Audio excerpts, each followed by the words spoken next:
You've noticed lately your pooch is putting on the pounds and you're not sure how to get the weight off. Extra weight can contribute to numerous health problems.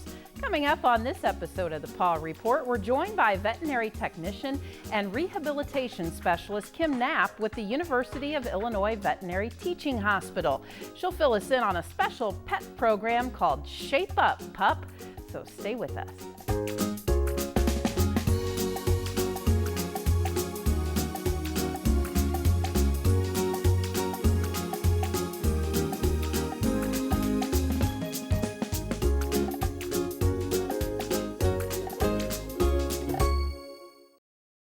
OCA Vet Clinic in Tuscola and Dr. Sally Foote remind you to properly take care of your pets and are happy to help support the Paw Report on WEIU. OCA Vet Clinic located at 140 West Sales Street in downtown Tuscola. More information available at ocavetclinic.com. Dave's Decorating Center is a proud supporter of the Paw Report on WEIU. Dave's Decorating Center features the Mohawk Smart Strand Silk Forever Clean Carpet. Dave's Decorating Center, authorized Mohawk Color Center in Charleston. Thanks for joining us for this episode of the Paw Report. Again, two special guests join us in studio today. We have Kim Knap and we have Russell, who, you know, when you say his name, he gets up. So thank you so much for joining us. Kim is with the University of Illinois Veterinary Teaching School, and she is a rehab specialist and also a vet technician. And Russell, well, she's going to tell us all about Russell, but I did tell her before we started recording that Russell may not go home with her. Russell may go home with me. He's beautiful. He's a big old black labby, and we love labbies here on the Paw Report. So Kim and Russell, thanks for joining us today. Thank you for having us. We are going to talk all about pet weight management, and Yes. that's your forte, that's your expertise. Yes. You've started a program at the U of I. We're going to get into that. But first, is there a pet obesity problem, an animal obesity problem in our country? Unfortunately, yes, there is. There is a pretty significant problem. A lot of the pets that we see are not, they're heavier than they should be, for sure. And that, you know, us humans, we've got an overweight problem too. Why should we be surprised if our pets have the same? Right. Is it exclusive to dogs over cats or both? Or? No. Before I came today, I looked up the most recent statistics, and the American Veterinary Medical Association for 2015 stated that 58% of dogs and 54% of cats are considered overweight or obese, which is a lot. That's a lot of patients that could benefit from some weight loss. So chances are you or someone you know has a dog that's overweight. What is it exclusive to a breed? You know, Russell is a perfect He's perfect. size, Yes, that's why he's here. I've had labs, and Yes. that's what I have generally grown up with, and all of my labs seem to be a little hefty, I have to admit. But is it breed specific, or? It really isn't. There are definitely breeds of dogs that are very, very food driven. And what that means is those are the kinds of dogs that are going to exhibit behaviors that are seeking food or getting themselves to get a higher intake of food as they go along. He's asking for a treat. Yes, he is. Can you lay down, please? That's okay. So the dogs that I think of that are really, really food driven, labs can be one of them. They definitely would eat, you know, if you put a gigantic food bowl in front of them, chances are they will eat every last drop of it. They don't have a lot of self-control. Beagles are another breed of dog that really seem to struggle with weight loss programs because they truly do seem as if they're very hungry in the weight loss program, where, you know, other breeds you may reduce their food and they don't even know it. Does that make sense? So it's certainly harder to get weight off certain breed dogs, but I don't think it's necessarily a breed disposition as it is temperament and stay power of the owners, because it's very much educating the owners and working with the owners to change behaviors. And we're going to talk habits. We are, yes. What causes, I think, some of the obvious, he's so lovable. He's adorable. We love him, yes. Besides the obvious, you know, you overfeed your animal or you Yes. feed them things that you shouldn't. What are some of the specific causes or contributors to an obese pet? Yeah, I thought about that, and there's several different factors to that. I think first we'll start with food. Feeding them too much food, feeding them poor quality foods, giving them lots and lots of treats is not a good thing. Treats have calories too, and I think a lot of people forget that. Table scraps is a big one. I'm eating a hot dog, so I'm going to give my dog a hot dog. And what folks don't recognize is that dogs' calorie requirements are nowhere near what ours are. So that half a hot dog that they give them for a small dog, that may be all the calories they need for a single day. So it's very easy to overfeed your pet if they're eating like we are. There are foods that are very high quality that they only need a little tiny bit to meet their requirements. And there are foods that are not very filling, so the dog may not feel full on them, which can be a problem, especially if you have one of those dogs that really is bothered by the fact that you've reduced the amount of kibble in their dish.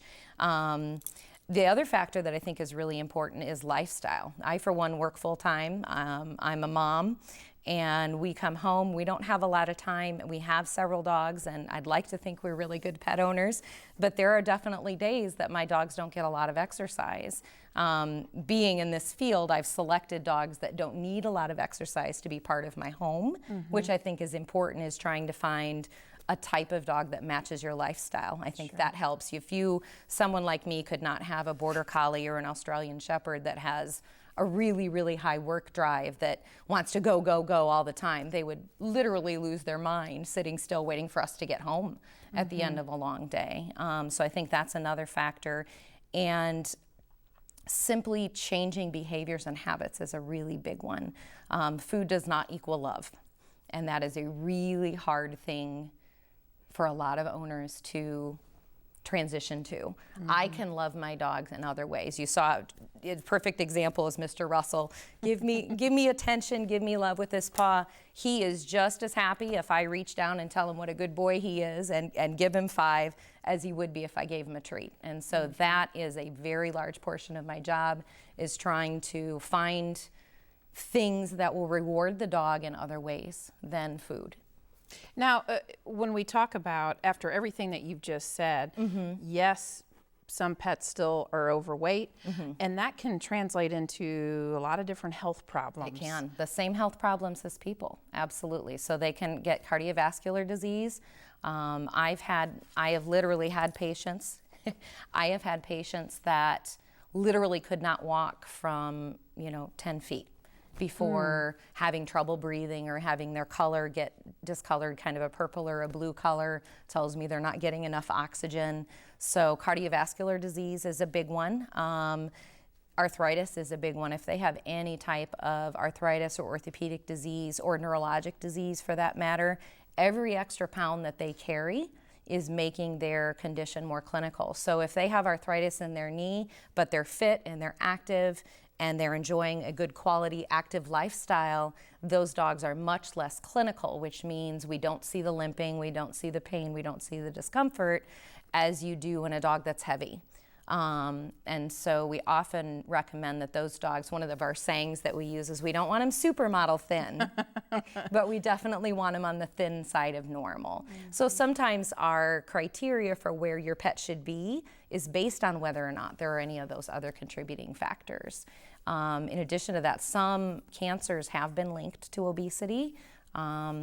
So there's a lot of things to think about that can definitely be affected if your dog is overweight. Biggest no-no that pet owners typically, and I have a whole list. Well, and we want to hear them because I think that translates into the love of my pet equals food. Yeah. And that's probably one of the big ones.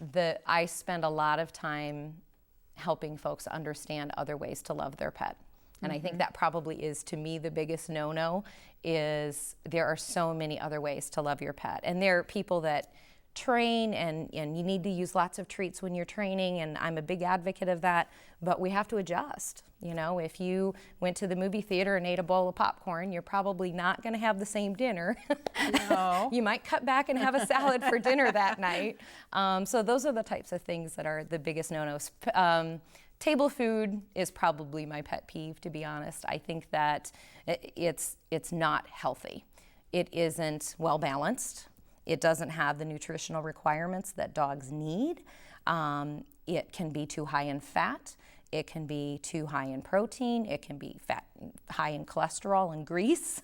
Fried eggs is something that for some reason a lot of people feed their pets. And the calories that they're adding to their daily intake there is usually pretty significant. So they're sort of getting garbage. They're not getting the good quality food that they want. And we're so lucky to have so many really, really good commercially available dog foods out there that are balanced to meet your dog's requirements, that when you add those other things in, that takes away from your dog getting the calories and the appropriate percentages of things that they need. What about self-feeders? You know, that's popular too, where if somebody has an outside dog or inside outside and they leave the feeder that actually drops the food. Absolutely. I think that there are some, and I know there are some dogs that can have a self-feeder and have enough self-control to walk over and then eat a little bit and walk away, and they're not overweight. And I'm sure you probably know dogs or families that do that. I've never had a dog that has that much self-control. And I think a lot of dogs will just eat and eat and eat and eat more than they need to. In addition to that, the self-feeders, it's harder to tell how much your dog is eating. So if, say, they're not feeling well, for example, it's going to be harder for you to say, boy, he didn't eat his breakfast this morning. I'm concerned. I need to maybe take him to the vet or see what's going on. So those kinds of things can be a little bit harder to monitor in those situations. If you have multiple pets in the home, we have, and this is kind of a cute story, but we have 3 dogs and 2 cats that are primarily outside. Every single one of those pets at feeding time get their measured portion of food and eat it right there. And that makes it very easy for me to make sure my food-motivated dog isn't eating the cat's food when we're not away. So sometimes if you have multiple pets, or a very common thing, especially with cats, is sometimes cats don't eat right when you feed them, or they kind of like to graze throughout the day, and that's sort of a cat characteristic, so to speak. So if you have one cat that's going to eat, you know, if you have Jojo and Fluffy doesn't really eat very well, so you want to leave food out for Fluffy, but Jojo will eat anything in sight. Jojo's eating Fluffy's food, and Fluffy's not getting what he needs. So there's lots of creative ways to get around that too. So all of these things have to be taken into account as far as the environment goes. Back to the very high percentage of the number of pets in this country that are overweight, that leads us to the program that you oversee at the U of I. It's called Shape Up Pup. Up Pup. So I want to know all about this program and why it was started, obviously, overweight, and kind of take us through your day and tell us about the program. Yeah. I'm gonna sound silly when I admit that Russell's parents are volunteers at the teaching hospital and have been for over 12 years. And we started to see 10 plus years ago, we started to see more and more overweight pets. And it seemed like more and more pets that would come in would be heavy and would need diet recommendations and some exercise recommendations and things like that. And so we actually started it kind of as a joke, where we were making jokes. Oh, we're going to take before and after pictures with them, and we're going to put little sweatbands on their foreheads. Gym, right? Or a gym, yeah, just like the gym. They're going to come and they're going to work out, and we're going to do before and after photos, and we're going to do graphs of how much weight they lose. And it caught on, and it took off. And so we even have veterinarians that, you know, you've had pets. You take your pet to the vet every year for their checkup, and the vet doesn't like looking at you and saying, you know, your dog's overweight again. Or, you know, we talked last year and your dog is overweight and she's still gained 5 more pounds. And one of the things that we've found very interesting is that a lot of times the vets will send their pets to us to work on the weight loss, so that it doesn't damage the relationship between the owner and the veterinarian, who's going to have a relationship with that pet and that client for the pet's lifetime, or many pets' lifetimes, for example. So not that they don't have to be the bad guy, a little bit, but that they have someone else to go to help them be successful at a weight loss program.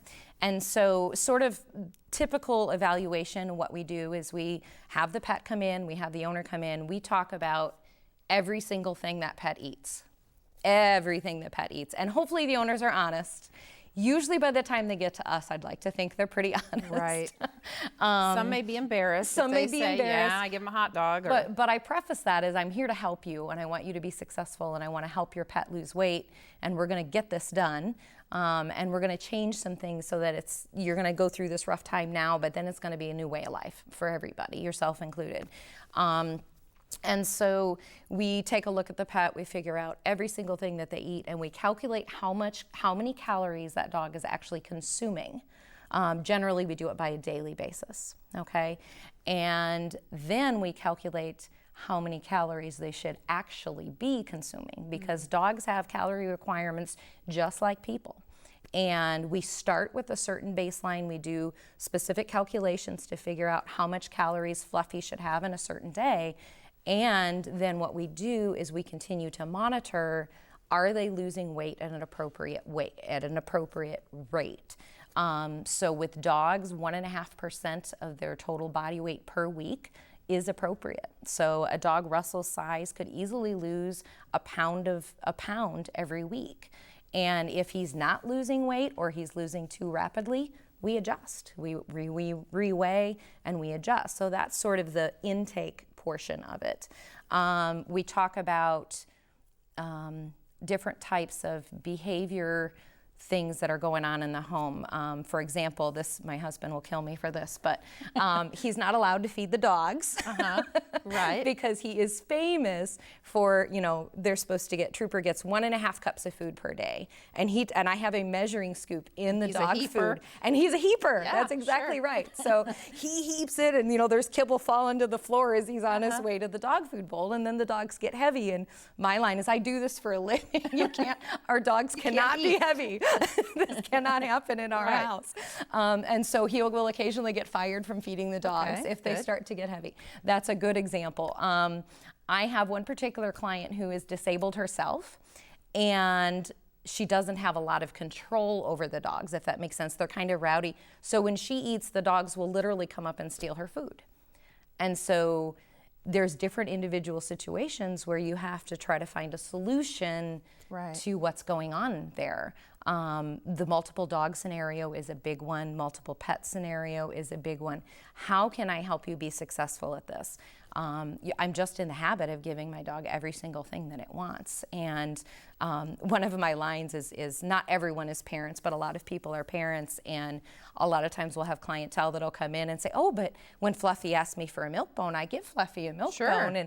And I'll say, did you have children? And yeah, I did. And I said, did you let them get everything they wanted? No. Did they get a Snickers bar or an ice cream bar every time they asked for one? Well, no. Okay. Well, dogs need boundaries too. And I think it's one of the things that we work on quite a bit. And then there's the exercise component. And that literally starts by looking at what that dog is capable of doing physically. So I've said I had one pug that, and this is again a cute story. She was a 32-pound pug. Whoa. They're usually she ended up getting down to about 15 pounds. So she was twice as big as she should have been. And the owner was a house mother at one of the sororities on campus at the U of I. And took the pug to the sorority. Oh. And so the girls, it's the cutest dog. That dog ate everything in sight and didn't have enough self-control to say, I'm kind of full, I don't need anything else, right? So some breeds are going to have no ability to say, I'm full. And in addition to that, she was an elderly woman and she had 2 bad knees. So she says, I can't exercise my dog. And she lived in a retirement village that the dog was famous. Everybody loved the dog. And the dog would literally go visit everybody's apartment and everyone was giving her treats. So this was our intake story that I went, wow, this is going to be a tough one. So Mom bought the dog a treadmill so she could exercise her at home. She bought bare baby carrots and cut them up and brought them everywhere. There was a bowl of baby carrots at the sorority. And she'd go to each neighbor and give them a little baggie of baby carrots that she'd cut up herself, and that could be the dog's treats. And she exercised it on a treadmill, and the dog got down to 15 pounds and stayed there. And probably added a few years of life. And added many years to life, because she was the one that when we started exercising her, she could walk a little ways, and she'd get real tired, and we'd have to carry her till she caught her breath and got pink again, and then we'd walk her again, and that's how we started. And it was a long process, but it was extremely rewarding because that was a client that listened to everything we said and was so committed. She saw that her dog was not okay, and she stuck to it, and she's one of my favorite stories. Favorite stories. In your gym, so to speak, your Yes, lab, in my your gym. office, you have treadmills, you have water. We have everything. Certainly they come to us and they start an exercise program, but it is always our goal to get it to the point that the owner can handle it from home, if that makes sense. So when the exercises, we have a regular treadmill, and it's very, very easy to acclimate dogs to walk on a treadmill, even one that's not special made for dogs like ours is.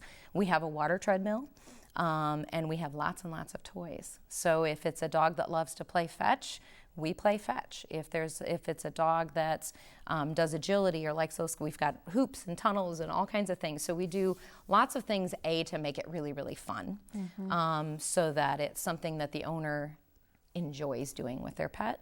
And we have to start slow and work our way up.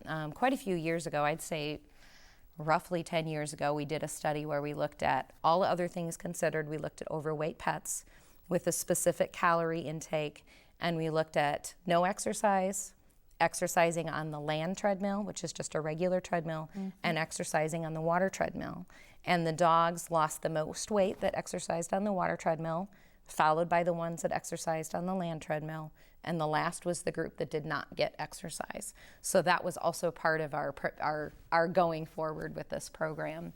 But playing fetch, playing with other dogs, going to a dog park if your dog has the proper personality for a dog park, because I think that can be dangerous.